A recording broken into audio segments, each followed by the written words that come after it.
Hello students, today I will be start the new topic strength of material. Strength of material को moss के भी नाम से जाना जाता है। इसमें जो हम क्वेश्चन करने वाले हैं इजी टू हार्ड लेवल। ये क्वेश्चन का लेवल जो होगा इसमें इजी टू हार्ड लेवल होगा। चलिए क्वेश्चन देखने के पहले आप लोग को बता दें कि ये सिविल इंजीनियरिंग का लेक्चर है। इसमें से एई और जेई के लिए बेस्ट क्वेश्चन सेलेक्टेड किया गया है जो एग्ज़ाम के पॉइंट ऑफ व्यू से जो जेई में है और एई में आना ही आना है। ऐसे क्वेश्चन ये क्वेश्चन बार बार आते भी हैं और इसमें न्यू क्वेश्चन भी अब पॉइंट ऑफ व्यू से है और देखते हैं। और ये एई और जेई के लिए बेस्ट क्वेश्चन रहेगा जो स्ट्रेंथ ऑफ मटेरियल का है। ऐसे करके मैं सारा टॉपिक और भी आप लोग कमेंट कीजिए और से ऐसे वीडियो लेक्चर चाहिए तो मैं बना के पोस्ट वो शेयर करूँगा। आप लोग लाइक और शेयर हमारे चैनल को ज़रूर करें और सपोर्ट के लिए। देखिए स्टार्ट करते हैं। Today I will be start the first topic strength of material. ये चैप्टर वाइज भी है और टॉपिक वाइज भी है। इसमें देखते हैं स्ट्रेंथ ऑफ मटेरियल। ये जो क्वेश्चन है ये प्रॉपर्टीज ऑफ मटेरियल से है। देखते हैं फर्स्ट टॉपिक है। ये देखते हैं क्वेश्चन। पहला नंबर क्वेश्चन है आपके सामने, limiting value of the Poisson's ratio आर क्या होगा इसका बताइए आंसर।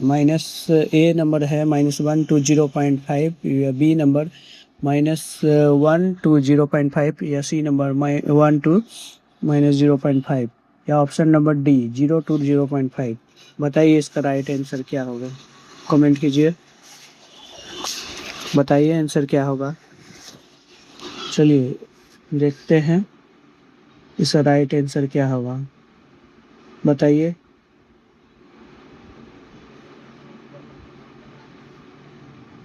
इसका राइट आंसर होगा ऑप्शन नंबर डी।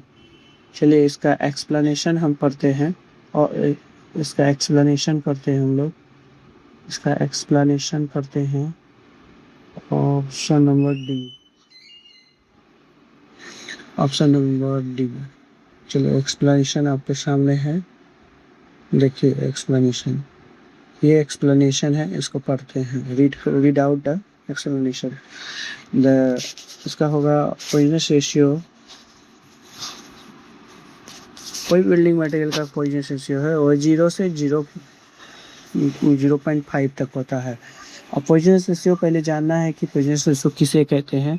तो पॉइजनस रेशियो तो आप लोग को पता ही होगा कि पॉइजनस रेशियो किसे कहते हैं। पॉइजनस रेशियो ये एक रेशियो होता है जो लेटरल स्ट्रेन और लॉन्गिट्यूडिनल स्ट्रेन का। चलिए इसको देखते हैं डिफाइन कैसे करते हैं। इसमें डिफिनेशन में लिखा हुआ है, the ratio of the lateral strain to the longitudinal strain is known as Poisson's ratio. इसे हम म्यू से डिनोट करते हैं और डिफाइन करते हैं it is ratio lateral strain to longitudinal strain से।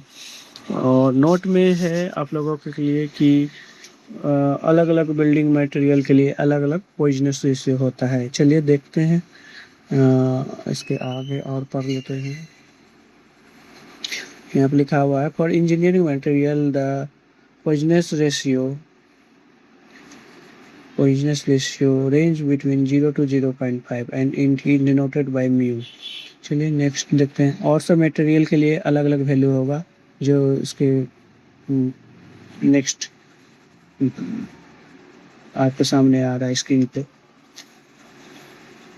देखते हैं।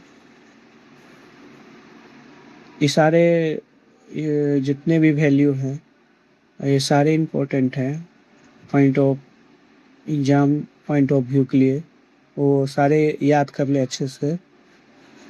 देखिए आपके सामने आने वाले हैं, ये उनकी वैल्यू आने वाली है। तो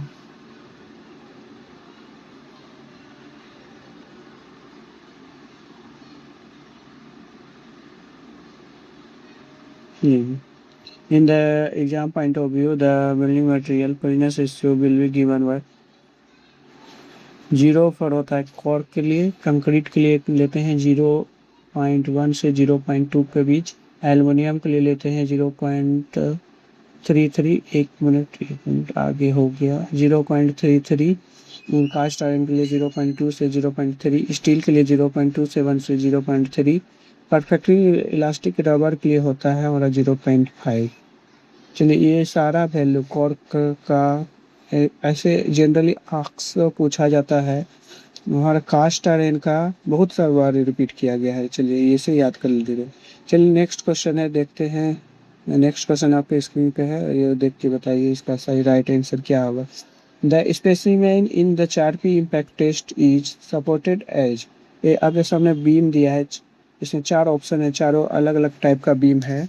उनमें से बतलाइए चारपी इम्पैक्ट टेस्ट किससे सपोर्टेड करता है। आपके सामने है, बताइए ऑप्शन। चलिए आंसर फॉर्मेट में आंसर कीजिए, फास्ट क्विक आंसर दीजिए।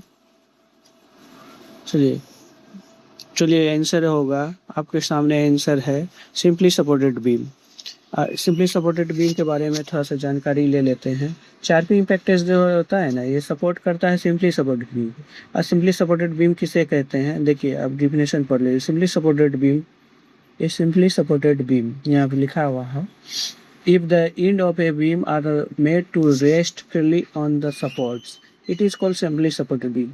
एक ऐसा बीम जो कि एंड के पास सपोर्ट लगा हो, दोनों एंड के पास, उसे हम सिंपली सपोर्टेड बीम कहते हैं। कोई भी बीम हो जिसमें एंड के पास, बोथ द एंड माने दोनों स्टार्ट एंड लास्ट में के पास, अगर स्टार्ट और लास्ट के पास हो ही, बीच में भी हमने मैंने दोनों बीम, बोथ बीम के पास मैंने अगर हमारा सपोर्ट है तो वो सिंपली सपोर्टेड बीम होगा। और चारपी टेस्ट के बारे में थोड़ा सा पढ़ लेते हैं। चारपी टेस्ट होता क्या है। The Charpy impact test measure the energy absorbed by standard notch specimen while the braking under a impact load। ये impact load के अंदर होता है। तो चारपी इम्पैक्ट टेस्ट होता है continue use as economical quality control method to determine notch sensitivity and impact toughness of the engineering material। और इसका सेंसिटिविटी और इम्पैक्ट टेस्ट और इंजीनियरिंग मटेरियल की। चलिए नेक्स्ट क्वेश्चन देखते हैं, इसके बाद नेक्स्ट क्वेश्चन देखते हैं। आप लोगों को उम्मीद है कि सिंपली सपोर्टेड बीम भी समझ में आ गई होगी, चारपी टेस्ट के बारे में भी। चलिए सिंपली सपोर्टेड बीम का आपके सामने पिक्चर लगा हुआ है, आप देख सकते हैं सिंपली सपोर्टेड बीम। ये सिंपली सपोर्टेड का स्ट्रक्चर है, ये देखिए, ये इस एंड पे, इस एंड को सिंपली सपोर्टेड। नेक्स्ट क्वेश्चन आपको सामने, चलिए इसका आंसर दीजिए। The relation between Young modulus E and the modulus of rigidity N is given as. मतलब इसमें कौन सा रिलेशन सही होगा।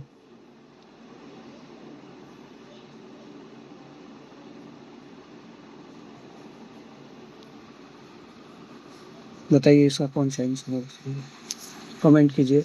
यहाँ पे ऑप्शन नंबर, ऑप्शन में यहाँ पे गलत दिया हुआ है, ये यहाँ पे ई नहीं होगा।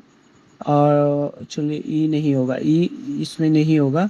चलिए देखते हैं आंसर इसका, और इसका आंसर होगा option number C, 2n1 plus P बराबर। देखिए इसका सॉल्यूशन पढ़ते हैं। सॉल्यूशन गिवन डेट, यहाँ पे यंग मॉडुलस को ई से डिनोट किया गया है। मॉडुलस ऑफ रिजिडिटी जनरली जी से लेते हैं, लेकिन यहाँ क्वेश्चन रेफरेंस में यहाँ पे दिया गया है एन। तो हम लोग जानते हैं कि रिलेशन होता है ई जे के एन म्यू में। पहला नंबर हम याद करते हैं, ई बराबर होता है हमारा 3k1 - 2 म्यू, और दूसरा होता है ई बराबर 2g1 प्लस म्यू, जो यही पूछा गया था रेफरेंस में। ऑप्शन ये रिलेशन नंबर 2, यहाँ पे जी के जगह एन दिया हुआ है। चलिए तो राइट आंसर हमारा ये 2 नंबर इक्वेशन होगा। राइट आंसर हमारा ये 2 होगा, ई बराबर 2g1 प्लस म्यू। चलिए थर्ड नंबर देखते हैं जो एग्जाम के लिए है इम्पोर्टेंट।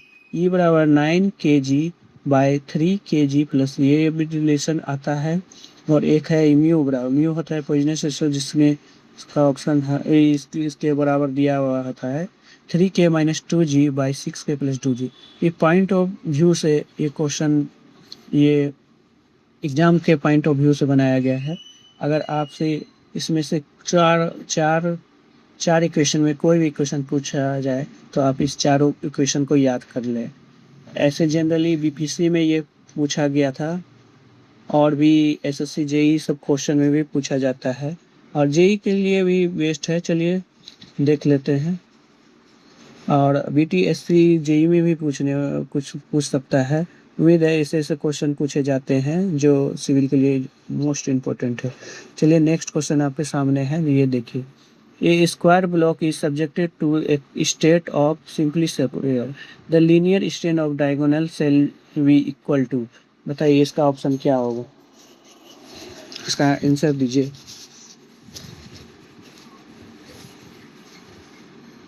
इसका आंसर होगा option number C, half the shear strain. Half the shear strain. Strain तो आपको पता ही होगा, स्ट्रेन क्या होता है। It is it is the change in length by original length होता है स्ट्रेन। तो यहाँ पे इसका ऑप्शन हमारा होने वाला है ऑप्शन। नेक्स्ट क्वेश्चन आ गया हमारा, ये नेक्स्ट क्वेश्चन आ गया, ये हमारा ऑप्शन होगा half the shear strain.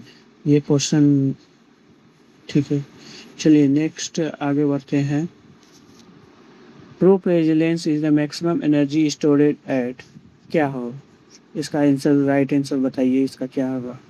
Proof resilience is the maximum energy store at. कहाँ पे रेजिलेंस मैक्सिमम एनर्जी स्टोर कर पाते हैं बताइए, इसका राइट आंसर क्या होगा।